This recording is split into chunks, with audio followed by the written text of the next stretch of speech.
He kicked open the steel door, only to find a terrified young woman who looked at him like she'd already survived hell once before. His German shepherd didn't bark. He bowed his head, as if he recognized her from a fire no one ever lived to describe. On the mountain road, she whispered memories of smoke, of a man carrying her out, and a watch ticking like the one on the agent's wrist. A hidden FBI file revealed the truth. Her father was no traitor, and the agent's father died saving her life. Then gunfire shattered the cabin windows, and the sheriff who haunted her childhood stepped out of the storm to finish what he started. The dog leapt into the bullet meant for her, proving some angels bleed to keep us breathing. Where do you think this story truly began? Comment below. And don't forget to like and subscribe to Angels in Uniform for the next miracle. The first kick didn't do it. The second made the lock scream. And on the third, the steel finally tore open with a sound that didn't belong to this world. The container door lurched forward, groaning on rusty hinges, breathing out air so cold and stale it carried fear like dust. Caleb Rains held his stance for a beat. Tall, broad-shouldered, blue-gray eyes, narrowing beneath the beam of his flashlight. He had kicked in 100 doors before, but something about this one felt personal.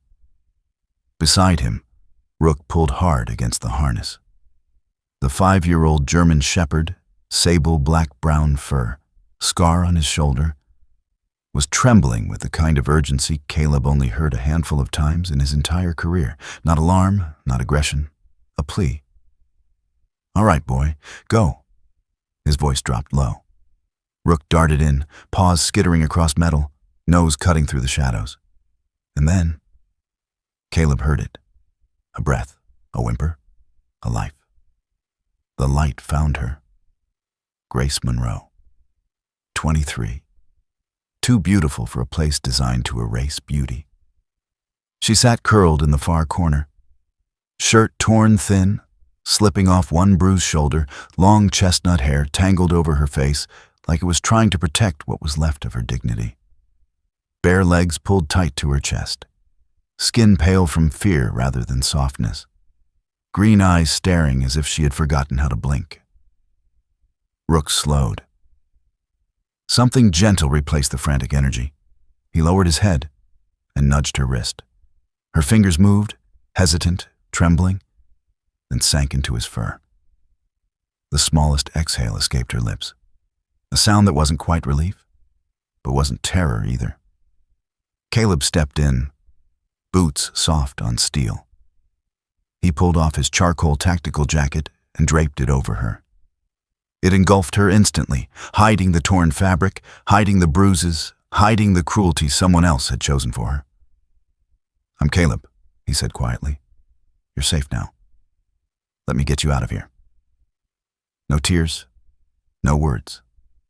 Just a small nod, if it was even that, as he lifted her into his arms. She weighed almost nothing. Fear had hollowed her out. Outside, a trafficker in cuffs waited against a police cruiser. He grinned, teeth yellow under the flashing blue-red lights. "You saved the wrong girl, Agent." He leaned forward. "That one. She remembers more than any of us would like." Rook growled low, deep, enough to silence the man. Caleb didn't stop walking, didn't acknowledge him, didn't need to. He carried Grace straight to the SUV, set her gently on the back seat. Rook climbed in after her, pressing his warm body against her shaking legs. Caleb started the engine. The road unfolded ahead of them, dark, empty, waiting. Grace finally spoke, her voice cracked and dry. "Why? Why did you listen to him?" She glanced at the dog. "Everyone else said the building was empty, but you listened to his barking." Caleb met her eyes in the mirror. "Because he only barks like that when he knows," he said. "Knows what?" "That someone is still in the dark." Her fingers tightened in Rook's fur. The dog leaned closer, not protective, recognizing. "I've felt this before," she whispered. Her green eyes drifted to Caleb's reflection. "Someone pulling me out, smoke everywhere, a voice telling me to keep my eyes closed, and—" Her gaze dropped to the watch on his wrist. The old military watch, scratched, worn, inherited. "That sound," she breathed. It ticked like that. Caleb's hands tightened on the wheel. The memory punched through him. A burning ranch, a screaming night. A little girl carried through flames by the only hero he ever had, his father. Rook suddenly sat upright, tail stiff, eyes locked on Caleb, not barking, just watching with an intensity that felt like accusation. Grace followed the dog's stare, then whispered, "Have we met before?" Caleb didn't answer. He couldn't. Old ghosts were clawing at the inside of his chest. They reached the temporary medical station. Harsh lights, tired nurses, radios crackling. Grace sat on a cot, wrapped in a blanket. Caleb stood by the intake table, scanning her paperwork. Name, Grace Monroe, age 23. Birthplace, Monroe Ranch, CO. The letters blurred. The world tilted. He felt 11 years old again. Standing before a fire, he couldn't stop, watching his father disappear into smoke to pull out a child who never opened her eyes. Grace watched him from the cot. "You look like you saw a ghost." He tried to answer, but she rose from the bed instead. Blanket around her shoulders, hair falling like a shadow, eyes studying him with painful clarity. "When I talk about the fire," she whispered, "your face changes." Rook padded forward, sitting between them, eyes shifting from her to Caleb, and back again, as if urging them toward the truth. Grace took a step closer. Her voice was barely a breath. "Tell me, Agent Rains." A pause, a tremble, a memory reaching for another. "Did you save me once before?" Caleb felt the answer in his bones, but the words refused to come out. And for the first time since finding her in the dark, he realized something devastatingly simple.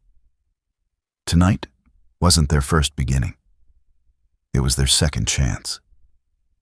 If you believe that God sometimes sends us back to the very places our hearts once broke, so we can witness a miracle, please like, comment, and subscribe to Angels in Uniform. Caleb didn't take the highway. He turned northwest instead, driving into the ribs of the mountains, where the night grew darker, older, quieter. Grace Monroe sat in the back seat, curled beneath his oversized tactical jacket. The jacket hung off her shoulders, swallowing her frame, making her look both fragile and painfully beautiful under the passing streetlights. Her long chestnut hair spilled over the fabric. Her bruises softened in the dim light. Her eyes, green and distant, watched the outside world like it was something that belonged to someone else. Rook sat pressed tightly against her, the big German shepherd refusing to leave her side. His sable coat brushed her legs with every turn. His amber eyes stayed fixed on her face, as if he'd appointed himself guardian of whatever was left of her strength. "Your dog," she murmured. "He doesn't act like other dogs. He stays close." Caleb met her gaze in the mirror. Rook knows when someone needs him. Silence stretched, thin, uneven, searching. Then her voice trembled, barely above breath. "You paid for me. Back there." A pause. "So now you can do whatever you want with me. Not defiance, not seduction, only trauma wearing the shape of surrender." Caleb's jaw tightened. He steadied his tone. "I didn't pay to own anything." A breath. "I paid so they could never touch you again." Grace turned her face toward the window. The mountains rose around them, black spines under a moonlit sky. Almost a sanctuary, almost a grave. "That's what the last man said too," she whispered. Rook nudged her wrist. Gentle, steady. pulling her back from a memory she clearly didn't want to revisit. They climbed toward the cabin, an isolated wooden structure tucked under towering pines. Moonlight washed its roof silver. The wind moved through the trees like an old hymn. Caleb parked. Grace hesitated getting out, until Rook hopped down and waited for her, tail brushing the ground in a slow, soothing arc. Inside, the cabin lights flickered on, warm, soft, familiar. A stone fireplace sat cold but patient. The cedar walls carried a faint scent of past winters. Grace stepped in, one step, then another. Then she froze. Click. The sound of the lock turning behind her. Her entire body recoiled, hands grabbing at the jacket, breath breaking apart, eyes wide with terror that lived too close to the surface. Rook moved instantly. He pressed his forehead to her hand. Soft, steady, pulling her breathing back into rhythm. Caleb lifted his hand slowly. "The door is locked to keep others out," he said gently. "But if you want it open." He unlocked it, opened it an inch. Moonlight spilled across the floor. Grace closed her eyes, inhaled, exhaled. "Thank you," she whispered. She settled onto the couch, curled into the jacket again. Caleb lit the fireplace, orange light warming the wood, warming the shadows. For a moment, the world felt almost safe. Almost. It was close to midnight when Caleb heard it. Scrape, scrape, scrape. Rook's claws against the porch boards. Not frantic, not playful, intentional, purposeful, like he was digging up a truth. Caleb stepped outside. Cold mountain air wrapped around him. Rook was beneath the cabin's overhang, paws working at the dirt with careful determination. His ears rigid, his tail held straight, eyes sharp as if he were staring into memory itself. Grace appeared in the doorway behind Caleb. Hair messy from sleep, jacket slipping off one shoulder, a softness to her face that spoke of exhaustion. And something older. "What is he doing?" she asked. Rook dug one last time, then stopped. Something small glinted beneath the dirt. A mark, scratched into the wood of the cabin's foundation. 2 slanted lines, one vertical line crossing them. Caleb felt the air leave his lungs. That symbol. He hadn't seen it in 15 years. The covert mark used during the Monroe Ranch investigation. A sign left by officers who were never meant to speak openly. A symbol tied to secrets and to ghosts. Rook stepped back, looking at Caleb, eyes asking questions the night didn't have answers for. Grace knelt beside the mark. Her fingertips brushed it. She shivered. "This was at my family's ranch," she whispered, "before the fire." Caleb stared at her, every muscle tightening, every memory rising. "Grace, how do you remember that?" "I don't know," she breathed. "It just came back, like smoke." They went inside without another word. This time, Caleb didn't lock the door. Grace noticed, and some small, fragile part of her eased. The fire cracked softly. Caleb sat across from her, elbows on his knees. Grace curled deeper into the blanket. "When I asked if we'd met before," she said slowly, "you didn't answer." Caleb stared into the flames. "It wasn't the right time." She swallowed. "Is it the right time now?" He finally looked at her. "I think whatever happened at Monroe Ranch didn't end there. And whoever marked that post outside, they know you're alive." Grace's breath trembled, a mix of fear and fate. "So, what do we do now?" Caleb glanced at Rook. Lying near the door, ears alert, eyes wide awake, guarding them from something neither of them could see yet. "We wait," Caleb said quietly, "and we prepare." The flames danced. The mountains held their breath. Neither of them noticed the faint boot prints beneath the window, half covered by pine needles. Fresh, Recent. Not Caleb's. Not Grace's. Someone had been watching. Someone who knew the symbol. Someone who wasn't done with the past, or with Grace Monroe. If you believe God sometimes reveals hidden things so the truth can finally rise from ashes, please like, comment, and subscribe to Angels in Uniform for the next chapter. The morning came slowly over the mountains, a pale wash of gold stretching across the cabin's clearing. The air was colder than the night before, carrying that sharp stillness unique to places where secrets like to settle into the soil. Caleb stepped onto the porch with a mug of black coffee warming his hands, eyes scanning the tree line out of habit more than suspicion. But the boot prints they'd found last night still lingered in his mind. Fresh. Too fresh. Rook pushed past his leg, the big German shepherd trotting into the open space with his usual alert posture. His sable coat caught the morning light, and steam curled from his breath as he sniffed the air. His tail wasn't raised in alarm, but not relaxed either. Caleb had learned to read that middle ground. It meant someone had been here. Not recently, but recently enough that Rook remembered the scent. Behind them, the cabin door squeaked open. Grace stepped out, wrapped again in his oversized jacket.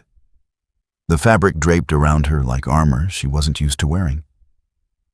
Sunlight caught the deep brown waves of her hair and softened the bruise on her cheek, making her beauty somehow sharper and gentler at the same time. She held the blanket tight to her chest, trying to hide the tremor in her hands. "Did you sleep?" Caleb asked. She shook her head once. "I'm not used to places that stay quiet." Her voice cracked, a whisper carrying the weight of 12 years of captivity and one night of fragile freedom. Caleb wanted to offer comfort, but knew better. Words didn't stitch wounds this deep. Not yet. A crunch echoed across the clearing. Tires on gravel. Rook froze. His ears shot forward, a low rumble building in his throat. Caleb followed the dog's gaze. A sheriff's SUV rolled into view, silver dust clouding behind it. As it neared, Caleb felt the muscles across his shoulders tighten. He didn't need to see the man's face to know him. No one forgot a ghost they'd carried since childhood. The vehicle stopped. The door opened. Sheriff Cole Maddox stepped out. Maddox looked nothing like the clean, proud officers Caleb once saw in recruitment posters. He was older now, around 50, with slicked-back silver hair and a trimmed gray beard framing a face weathered by sun, wind, and choices no righteous man would make. His beige sheriff's shirt clung to a broad torso, partially hidden beneath a dark brown leather jacket that creaked when he moved. His eyes, sharp, predatory, swept over the clearing like he was measuring where best to plant a trap. His smirk appeared before his words did. "Well now, Agent Rains, been a long time." Caleb stepped forward, subtly blocking Grace from view. "This doesn't concern you, Sheriff." "Oh," Maddox purred. "That's where you're wrong." But his gaze drifted past Caleb, toward the fragile figure half hidden behind him. Grace stiffened. The sheriff's smirk faltered. He stared at her in silence. Too long. To be anything accidental. His eyes narrowed, and for a moment, even the wind stopped. He took one step closer, boots grinding into the gravel. "Emlon, that Roy." His voice softened with something colder than nostalgia. But those eyes didn't change one bit. Grace took a shaky step back, fingers clutching Caleb's jacket like it was the last safe place on earth. Rook lunged forward, teeth bared, not snapping, not attacking, just a clear message that he would rip through the world before letting this man harm her. Maddox lifted a slow hand. "Easy, boy. I'm only visiting old memories." Caleb didn't move. "State your reason." When Maddox smiled again, it wasn't a smile. Just making sure the girl survived the warehouse raid. Folks in town will want to know why a half-dead Monroe girl is suddenly walking again. His voice curled around the name Monroe like a threat. Grace flinched behind Caleb. "Say what you came to say," Caleb warned. Maddox's eyes gleamed. "Tell me, Agent, do you still dream of that night? The night Monroe Ranch burned to hell?" He leaned just slightly forward, enough for Caleb to smell the faint tobacco and leather on his breath. Some people stayed silent for 15 years. Some secrets never learned to stay buried. Grace's breathing hitched, her lips parted, but no sound came out. Maddox straightened, pulling a single bullet from his pocket. He rolled it between his fingers, slow, deliberate, before placing it gently on the cabin's wooden fence. "A reminder," he murmured, "that the past knows how to find its way home." Then he walked away. No explanation, no threat spoken aloud. The engine growled as his SUV faded into the trees. Grace collapsed onto the porch step the moment he was gone. Her hands trembled violently. Tears filled her eyes, not the loud, frantic tears of terror, but the silent kind born from wounds memory had sealed shut. "I know him," she whispered. "I know him from the fire." Caleb lowered himself beside her, careful not to crowd her. "What do you remember?" She stared straight ahead, shoulders shaking. "I saw him, Sheriff Maddox, pointing a gun at my father. I remember the flames behind him." Her hand lifted weakly, as if reaching toward a memory only she could see. But behind Maddox, I saw a little boy standing in the smoke, crying. Caleb felt his heart stop. "I saw you," she whispered. The clearing fell into thick silence. Even the wind seemed to hold its breath. Rook suddenly barked, not aggressive, but sharp, urgent. He darted into the cabin, nails skidding across wood. Grace startled. Caleb followed quickly, heart pounding. The dog stood in front of the table, one paw pressed against a small USB drive. Caleb hadn't noticed it earlier. He picked it up. Cold, metallic, plain.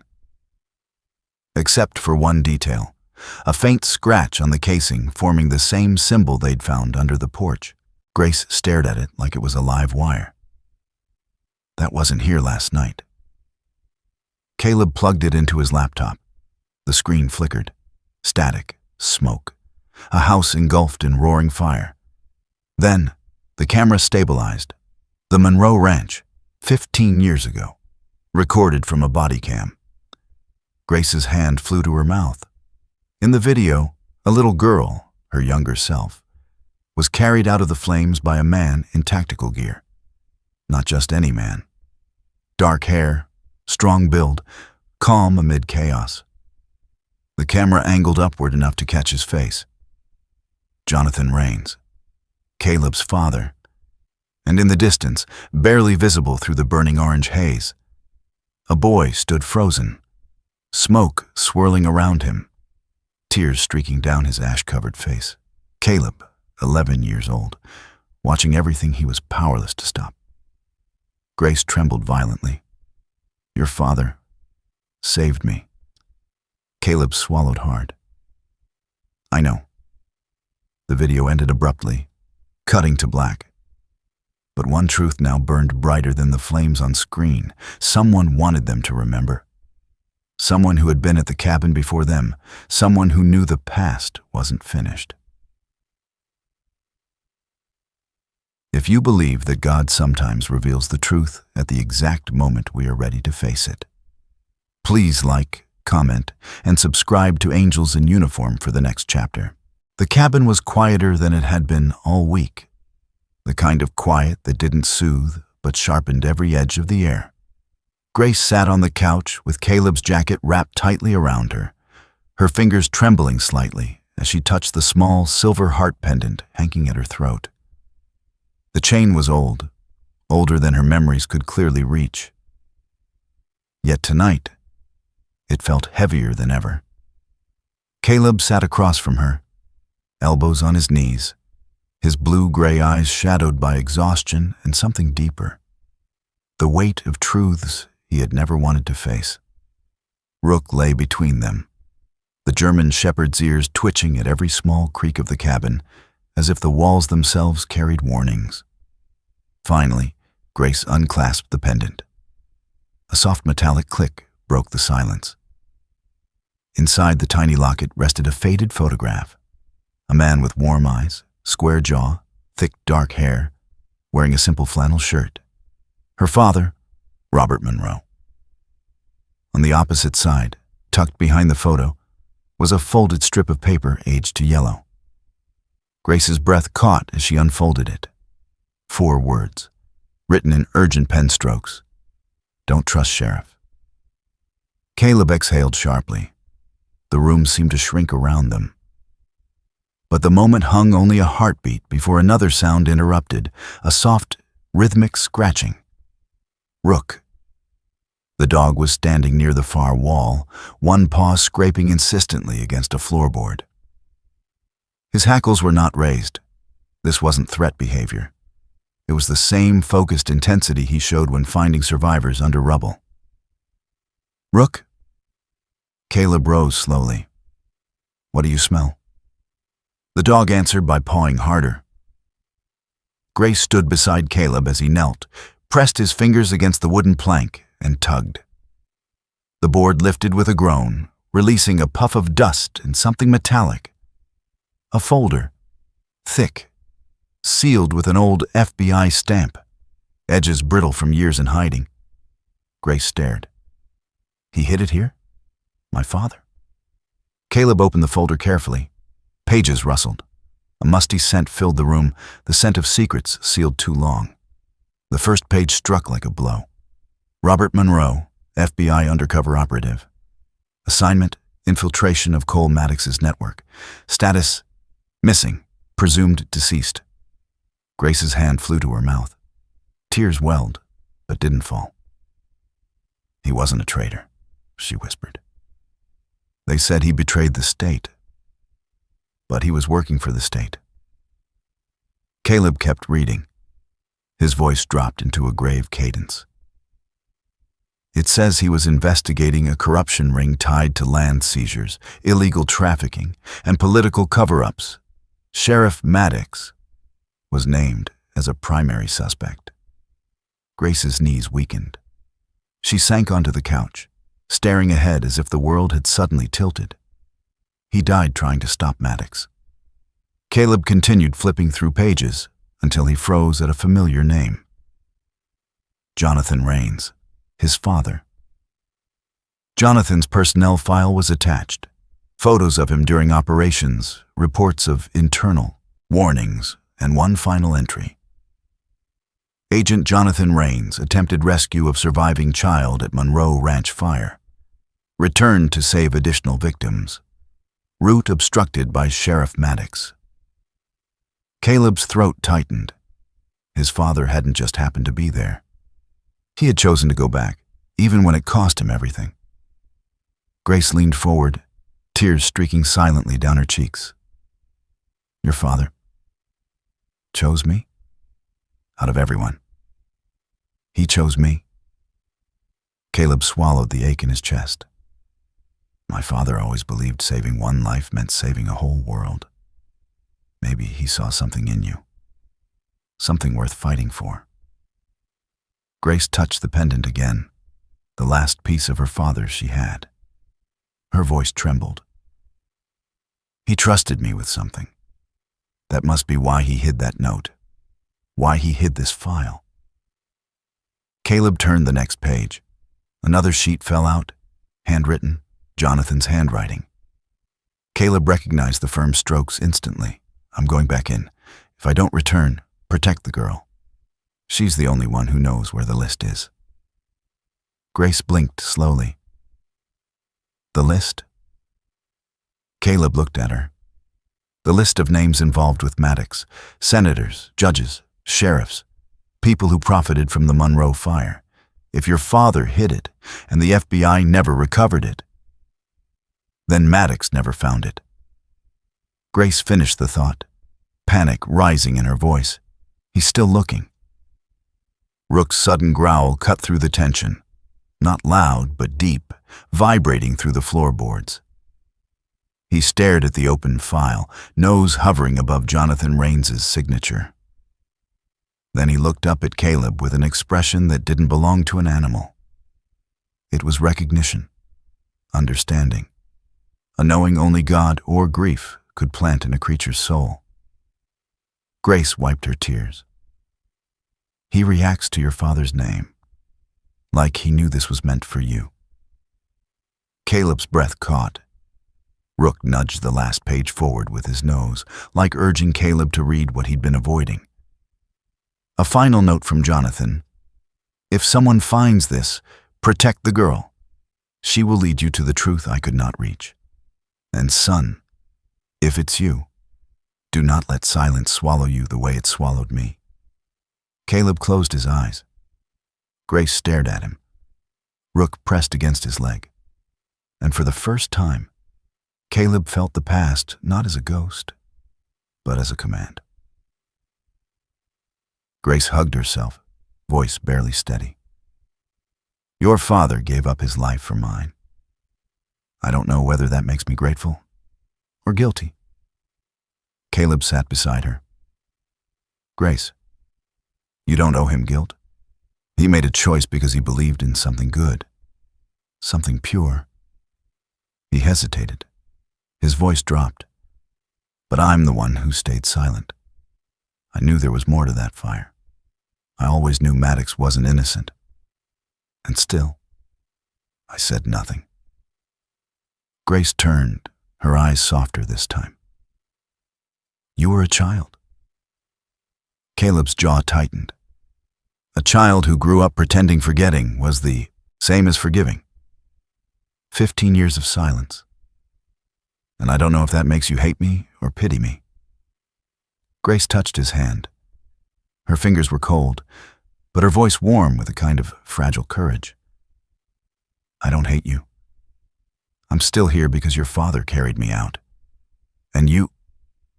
Her voice cracked. You broke open the dark to find me again. Rook climbed onto the couch between them, nudging their hands as if refusing to let despair settle in. Caleb flipped to the last page of the file and froze. One line was scrawled across the bottom. If I die, only Grace knows where the list is. Protect her at all costs. The room fell into breathless silence. Grace stared at the words. Caleb met her gaze. Rook growled softly, staring at the door as if he sensed something beyond the timber. They don't have the list, Caleb said slowly. Maddox didn't find it. That means... Grace finished the sentence with a whisper full of dread. They'll come back for me. The fire crackled in the hearth. Outside, the wind shifted just enough to carry the warning into the room. The truth wasn't buried anymore, and danger was already on its way.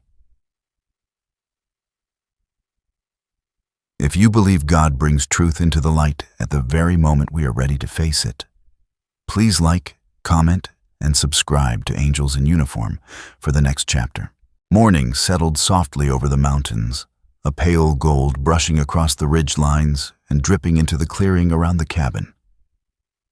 Caleb was already outside when the sun climbed high enough to paint the frost melting on the fence rails. He worked in silence, if it could even be called working. His hands were steady but clumsy, each nail driven in at just the wrong angle, each board sitting unevenly, as though resisting him on purpose. Grace stepped outside, barefoot on the cold wood of the porch, her long chestnut brown hair tangled slightly from sleep and catching sunlight like a net of warm copper threads. Caleb's oversized tactical jacket hung from her shoulders, slipping down to reveal her delicate collarbone. The sleeves covered half her hands, and the hem brushed her thighs like it belonged to another world entirely. Yet somehow she wore it as though it had always been hers. She watched him for a moment, the way his broad shoulders tensed, the way frustration gathered in the line of his jaw. Then she said, voice soft but teasing, "If you keep hammering like that, the entire fence will collapse on us by sundown." Caleb paused mid-swing. For a heartbeat, he looked offended. Then the corner of his mouth twitched upward, just barely. Grace responded with the smallest smile, but a real one. It was the first time in 15 years anyone had managed to pull a laugh out of him without trying. Rook lay in the grass nearby, the 5-year-old German shepherd stretched like a sentinel carved of sable in sunlight. His dark brown eyes flicked between the two humans as though keeping track of how close they came to either breaking or healing. Grace walked toward Caleb and reached for the hammer. "Here," she murmured. "Let me show you." Their fingers brushed. Caleb froze more at that touch than at the sound of gunfire the night before. She positioned his hands more firmly, guiding him with an ease that surprised them both. Their breaths mingled as the nail drove straight into the wood. Rook huffed loudly, got up, and deliberately wedged himself between them, as if preventing fate from running too fast. Grace laughed, an unsteady, fragile sound, but alive. "I think he's jealous," she said. Caleb ruffled Rook's ears. "He thinks he owns me." "He thinks he owns me too," Grace whispered. "I'm not sure he's wrong." They worked side by side for the next hour, boards lifting, nails driving, silence filling the space between them without suffocating it. The cold air softened, their distance softened. The fence slowly straightened, and something inside them straightened too. Grace handed Caleb another plank when Rook suddenly stiffened. His ears shot forward. His eyes pinned the tree line with a focus too sharp to be mere instinct. Caleb immediately went still. Grace followed his gaze. There was nothing but trees, wind, and morning light. But Rook lifted his head higher, sniffing the air. His muscles tensed in a slow, deliberate wave. Then he stepped back, pressing against Grace's leg, shielding her. "Rook," she whispered. The dog didn't growl, didn't bark. Instead, he whimpered, soft, low, a sound full of warning and sorrow combined, as if something was coming, as if something remembered them. And as quickly as it came, the moment passed. Rook lay down again, but his eyes didn't leave the woods. Grace's voice trembled just slightly. "He's telling us something, isn't he?" Caleb didn't answer, because he already knew. Rook never reacted like that unless the past reached into the present, and the past was closer than the trees made it seem. Later that afternoon, Grace sat on the porch steps, knees pulled to her chest. The mountain sprawled in front of her, calm, ancient, indifferent. Caleb joined her with 2 cups of warm water, flavored faintly with pine needles, improvised tea because they had nothing else.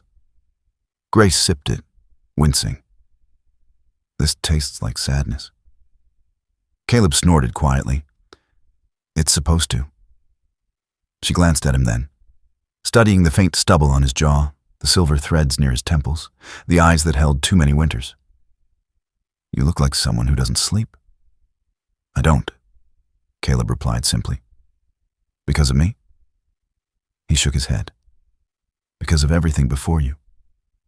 Grace hesitated, then said softly, "Earlier, when we talked about your father choosing me, did it hurt you?"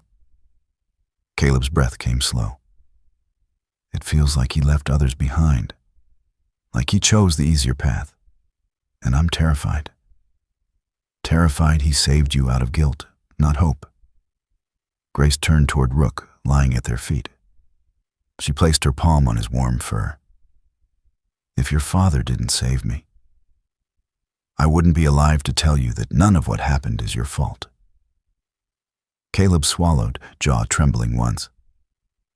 I stayed silent for 15 years. I told myself forgetting was survival. And now? Grace whispered. And now I don't want to forget. Rook lifted his head, nuzzling Caleb's knee and then hers, as if stitching their fractures together with silent loyalty. Night fell harder than expected. A storm brewed somewhere beyond the peaks, turning the sky into a restless bruise.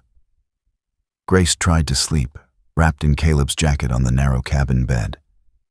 But the moment she closed her eyes, shadows returned. The fire, the screaming, her father's voice shouting her name, Maddox's silhouette at the doorway. She jolted awake with a muffled cry. The door burst open not a second later. Rook lunging inside, claws scraping the wooden floor. He leapt onto the bed and pressed his body against her, his fur absorbing her shaking breaths. Grace clung to him, burying her face into the thick sable coat, sobbing without sound. Rook stayed still, heart steady, warmth grounding her. He had been trained to find survivors, but tonight, he simply kept one alive. Caleb stood in the doorway, chest rising with tight breaths. His eyes softened to something fragile, something reverent. He didn't step closer.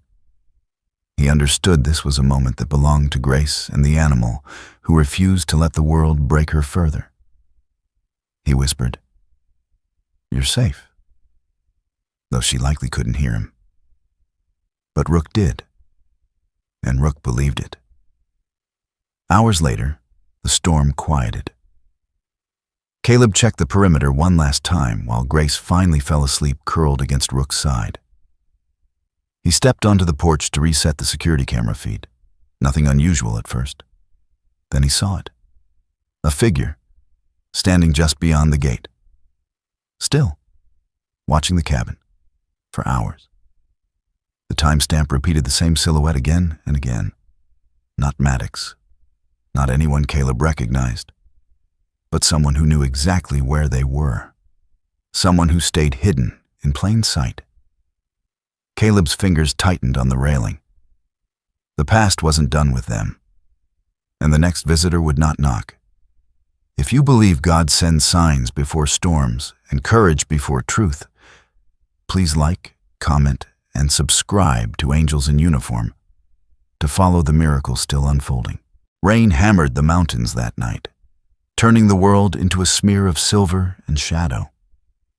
The cabin's windows rattled with every gust of wind, and the trees bent as though trying to shield the fragile wooden structure from the violence of the storm. Inside, Caleb stood near the kitchen table, reviewing the files they had uncovered. Pages stained from years beneath the floorboards, each line a reminder of a truth too painful to keep buried.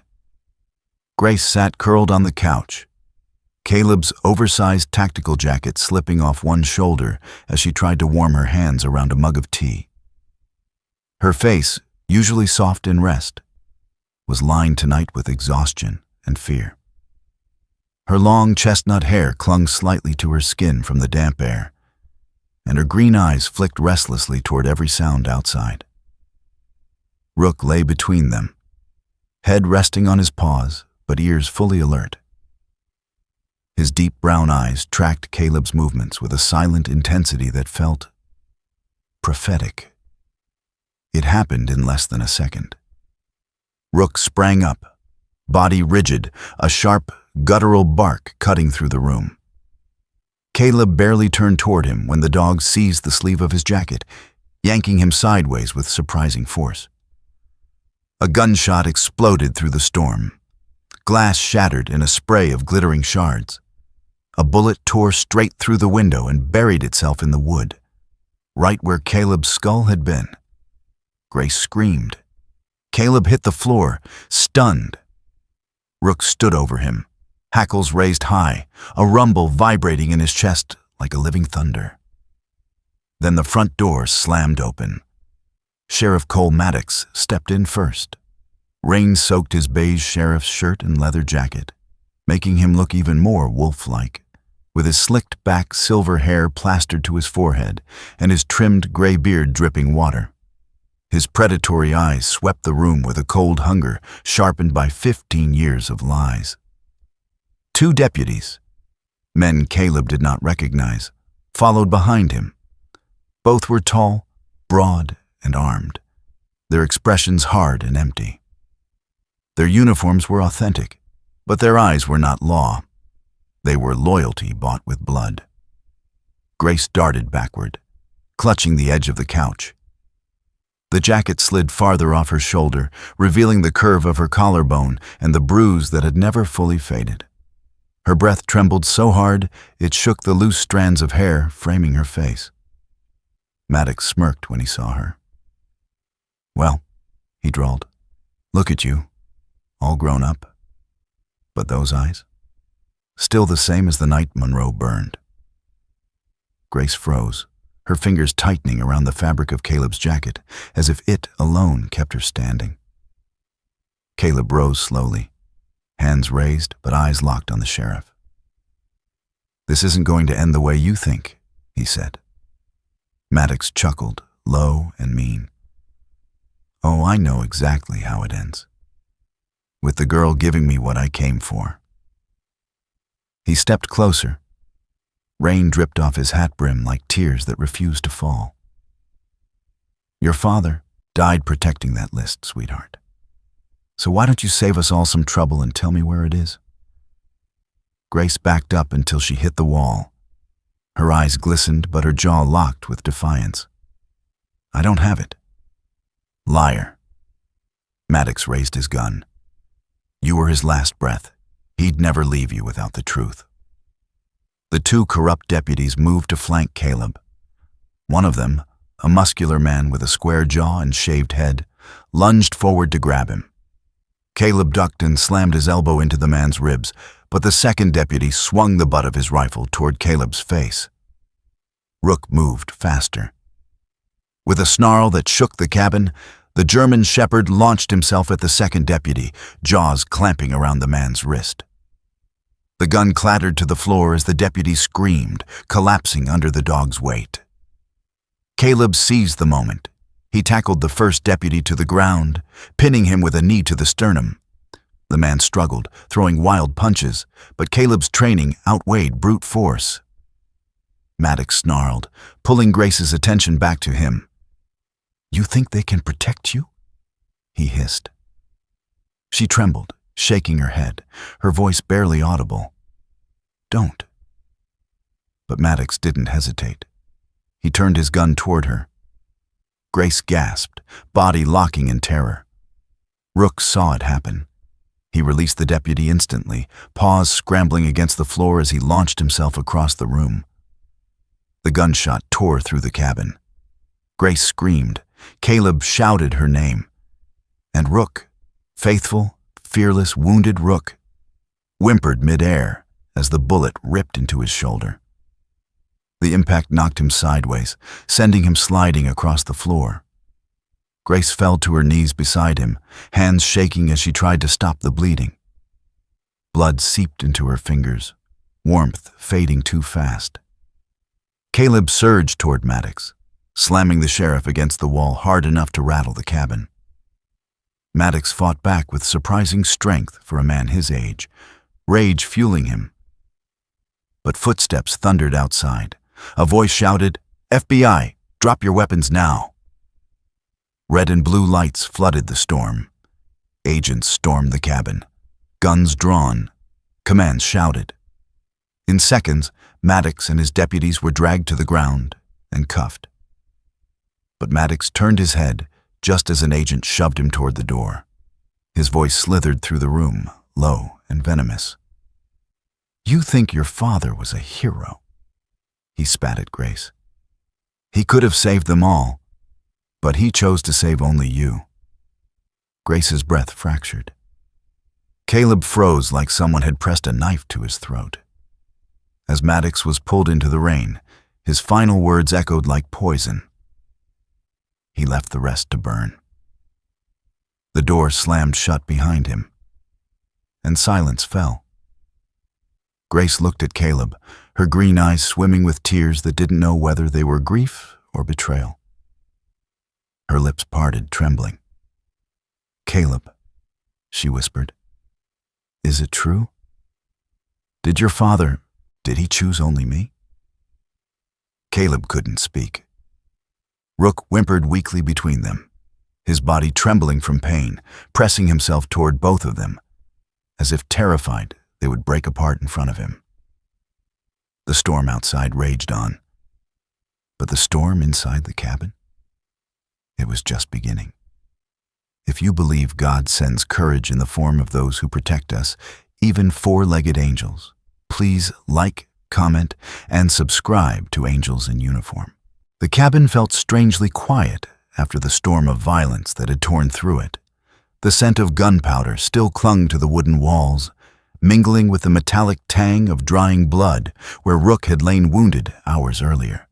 Morning sun crept through the newly boarded window, casting warm stripes across the small room, as though trying to stitch its brokenness back together. Grace sat on the edge of the couch, her hands clasped tightly in her lap. She wore one of Caleb's spare shirts now, soft gray cotton too large for her slender frame, the sleeves rolled up past her delicate wrists. Her long chestnut hair spilled forward as she leaned over Rook, who lay curled beside her, his thick sable coat bandaged at the shoulder. His brown eyes remained half open, watching her with a loyalty so fierce it felt like prayer. Caleb hovered nearby, exhaustion carved into the angles of his face. The bruises from the fight darkened along his jaw. His blue-gray eyes carried shadows no night could cause. When the knock came at the door, he tensed immediately. It was Special Agent Marla Jensen, the kind of woman whose presence filled space before her words did. Tall, mid-40s, with sharp cheekbones and a streak of iron gray running through her black hair, she carried herself with a soldier's precision. Her dark suit was immaculate despite the muddy path leading to the cabin, and her voice had the low authority of someone used to putting out fires, both literal and human. "Agent Rains," she greeted, stepping inside without waiting. "Headquarters finished analyzing the files you sent." Caleb squared his shoulders. Grace's breath hitched. Marla looked at them both before delivering the truth. Jonathan Rains did not abandon the Monroe family. The words fell like stones into still water, breaking the silence from the inside. "He attempted to re-enter the burning home," Marla continued. "Witness testimony and field logs confirm he was stopped, physically restrained, by Sheriff Maddox. Jonathan was acting on orders to extract the child first. He never had the chance to go back." Grace covered her mouth with trembling fingers. Her eyes filled instantly, tears welling from a place deeper than grief, a place where a lifetime of misunderstanding cracked wide open. "All these years," she whispered, "I thought no one chose me, that he saved me because I was easiest to carry." Caleb knelt beside her, hands gentle on her shoulders. "He chose you because you were alive," he murmured. "Because saving one meant hope wasn't lost." Grace cried then, quiet, broken sobs shaking her slight frame. Rook lifted his head and nudged her arm, offering the silent comfort only a wounded dog could give. She leaned into him, fingers gripping his fur like a lifeline. Marla turned to Caleb. Her expression softened, but only slightly. "There's another matter," she said. "Your testimony." Grace looked up, startled. "Testimony?" Caleb stood slowly. "I told the Federal Review Board everything. All of it. Every detail I buried for 15 years. Marla nodded. Agent Rains admitted to withholding critical information as a child witness. He offered to resign, turn in his badge, accept full disciplinary action. Grace's eyes widened. "Caleb, Why would you? Because the truth mattered more than my career, he said softly. Marla exhaled. The board reached a decision. Considering your age at the time of the event, your service record, and the role you played in exposing Maddox's corruption, your badge is not being revoked. She paused. Instead, you are reassigned. Protective duty, effective immediately. Grace blinked. Protective duty? For who? Marla gave a faint, knowing smile. You already know. She left without another word, allowing the door to close with a quiet thud behind her. Grace stared at Caleb, her expression caught somewhere between confusion and awe. You chose to stay involved, even if it meant losing everything. I chose to make it right, he replied. Grace rose from the couch and walked toward the small clearing behind the cabin. The morning air was crisp, brushing her skin with gentle coolness. Caleb followed a few steps behind, unsure whether she wanted him there or not. 2 wooden slabs stood beneath the pine trees, freshly carved, their surfaces marked with careful strokes. The first read, Robert Monroe, a man who never betrayed. The second, Jonathan Rains, a man who saved a child from fire. Grace's breath trembled as she touched the carved letters, tracing them like she was memorizing each groove. Her voice broke. My father died thinking no one believed him, and yours died trying to protect someone he barely knew. Caleb swallowed hard. We couldn't give them the ending they deserved, but maybe we can give them peace now. Then, gently, Grace removed the silver pendant she had worn since childhood. Inside was the tiny photograph of her father, folded and worn from years of grasping it during nightmares. She placed it between the 2 wooden memorials. From now on, she whispered, they stand on the same side. As if summoned, Rook limped out from the cabin, settling between the markers. He pressed his nose to the earth and let out a single quiet whine, mournful, reverent, almost like he sensed the weight of the moment. A breeze swept through the clearing, lifting Grace's hair and brushing past Caleb like a passing spirit. The air felt different, lighter, as if 2 men who had been trapped in the same fire finally exhaled together. After a long silence, Caleb spoke softly. If you want to leave this place, I'll drive you wherever you need to go. Grace looked at him, really looked at him, the lines of worry on his face, the bruises lingering on his skin, the pain behind his eyes.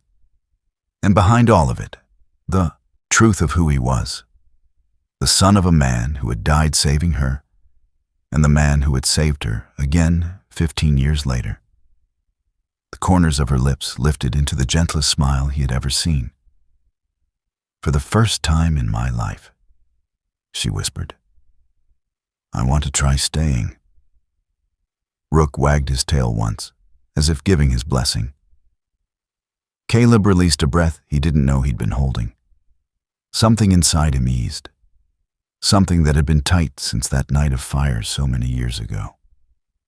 But peace never stayed long in their world. Toward dusk, Rook limped to the porch and stared down the dirt road leading into the forest. The golden light from the sunset glinted off something in the mud. A boot print, fresh, deep. Not Caleb's, not Grace's, not from FBI boots. Rook lowered his head, growling low, not in fear, but in recognition. Someone had been there, watching, waiting. The past hadn't died in Maddox's handcuffs. It simply paused, and now it was starting to breathe again. The past never truly leaves, Caleb murmured behind Grace as she stepped to his side. It only waits for the right moment to knock again. If you believe God places people in our lives to pull us back into the light, please like, comment, and subscribe to Angels in Uniform for more miracles yet to unfold.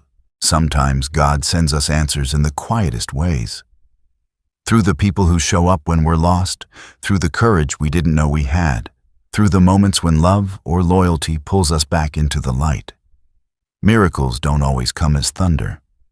Sometimes they come as a steady hand, a loyal dog, or a stranger who refuses to give up on us. If this story reminded you that grace still exists in our world, I invite you to share it with someone who needs hope today. Leave a comment, subscribe to Angels in Uniform, and help us spread these stories of faith, compassion, and second chances. May God watch over you and bless you in every step of your own journey.